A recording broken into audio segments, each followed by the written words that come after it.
Today I'm going to show you what it's like to drive the McLaren P1 from a first-person point of view. A member of the Holy Trinity, this hybrid hypercar changed the world of performance cars forever. It's powered by a 3.8-liter twin-turbocharged V8 that is on its own makes 727 horsepower, but it's coupled to an electric motor for a total output of 903 horsepower and 664 pound-feet of torque. The result is 0 to 60 in 2.6 seconds and a top speed of 217 miles an hour.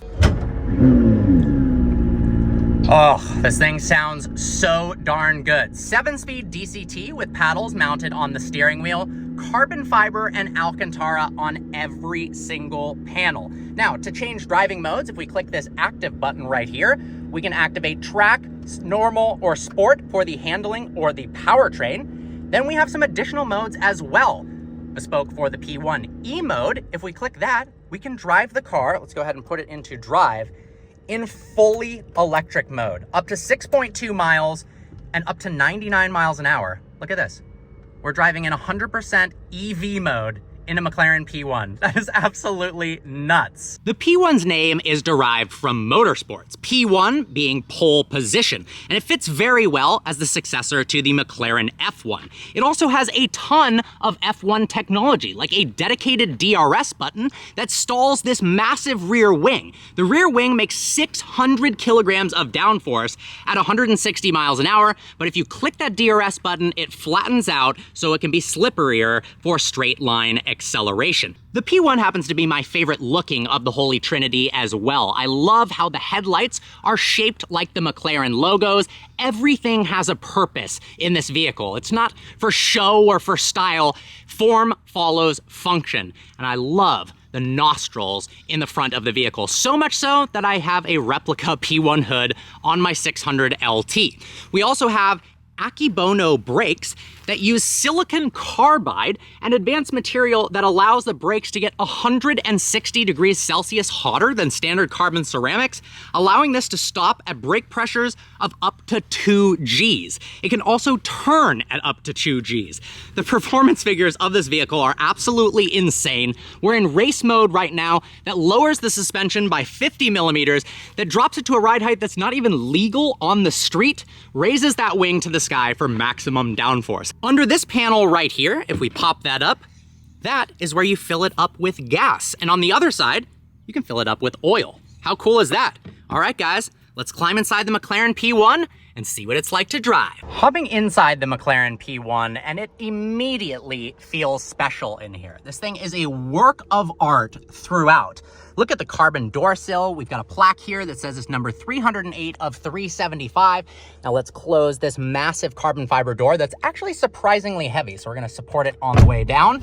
We've got controls for the lights as well as the mirrors on the door itself, which is very interesting.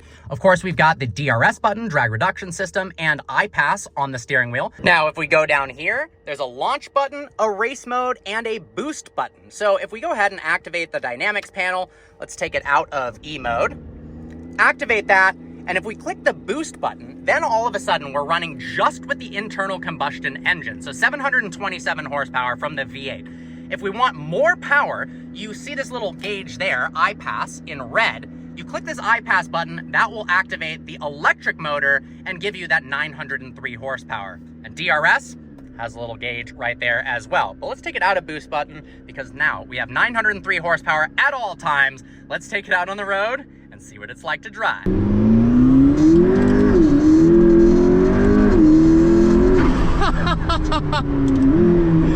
Behind the wheel of the P1 now, and man, is this an incredible day. This is one of those pinch yourself days where I go, is this really what I get to do for a living, is drive these cars around?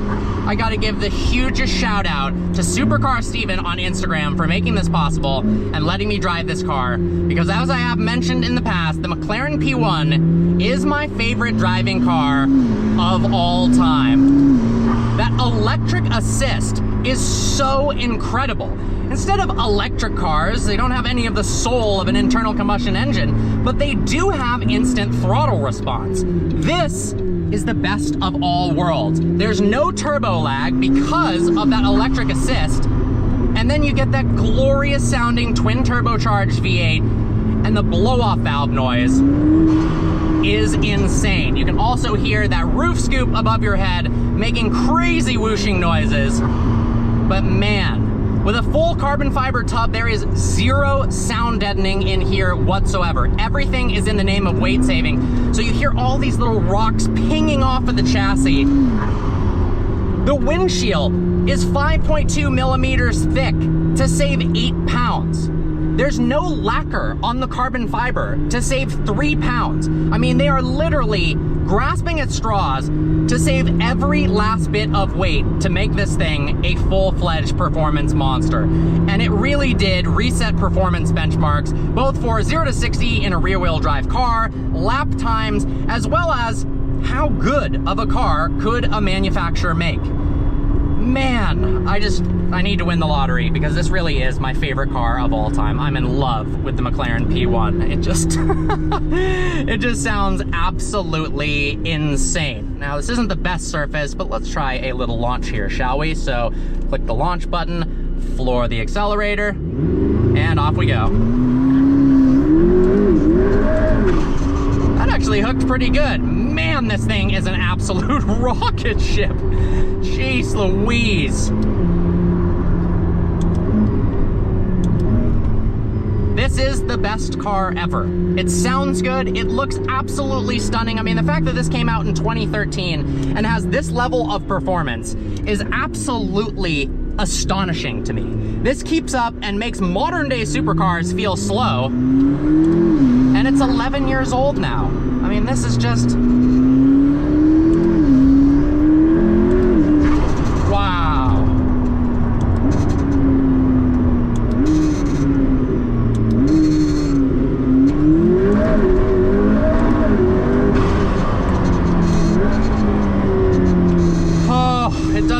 better than that. And then if you don't want to annoy the neighbors, let's just put it into E mode. And then look at that. We are driving in all electric mode. That is, that is so funny. Wonder how often you'd actually drive in this. Probably not that often at all. It's good to show off in a video and maybe show your friends once or twice, but I mean, it's a P1. An electric P1 would be the worst thing known to man. But I guess this is partially an electric P1 right now anyways. There we go. That's more like it. Let's test out the iPass button. So if we activate track mode and then we click the boost button, now all I have is internal combustion engine power. Oh yeah, I can feel it's definitely a little bit slower. Now we've got this red gauge here. Let's go ahead and click the iPass button. Oh my gosh. No, that actually makes an enormous difference when the electric powertrain kicks in. All right, floor it and iPass. Wow, that is absolutely absurd. You think the car is a rocket ship just with the internal combustion engine, and you click that iPass button and you just teleport into warp speed. I really don't care if cars like a Chiron are faster in a straight line. This thing handles so well, and it's just so exciting at every single speed that's why it's my favorite hypercar. The LaFerrari was awesome to drive, as with the 918. Of course they are. They're hypercars from some of the best manufacturers in the world. But both the 918 and the LaFerrari felt like if you were driving it normally, just cruising along, going to a Cars and Coffee, they just felt like the pedestrian version of themselves. The Ferrari felt kind of like a 458. The 918 feels, you know, kind of like a GT3 RS, but with a V8. It wasn't until you really, really open it up that you start to get that true driving pleasure that you'd expect in a car that costs that much. Whereas the P1 is good at any speed.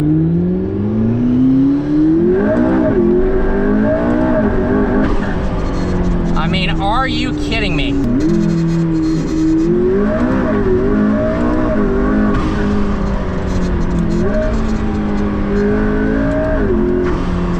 It's extremely confidence-inspiring in the corners. The brakes are out of this world. I mean, it slows the car down like nobody's business. And it's just such an event to drive. There is really no substitute to the McLaren P1. It is truly in its own league from any other car. Man, I need one of these so darn badly.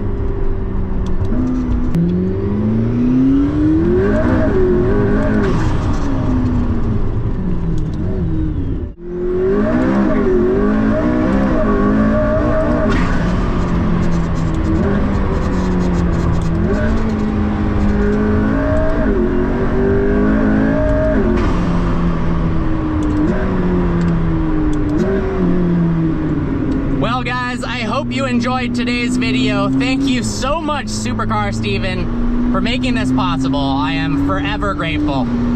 I'll leave you guys with some uninterrupted P1 noises because, well, this is just... what a car!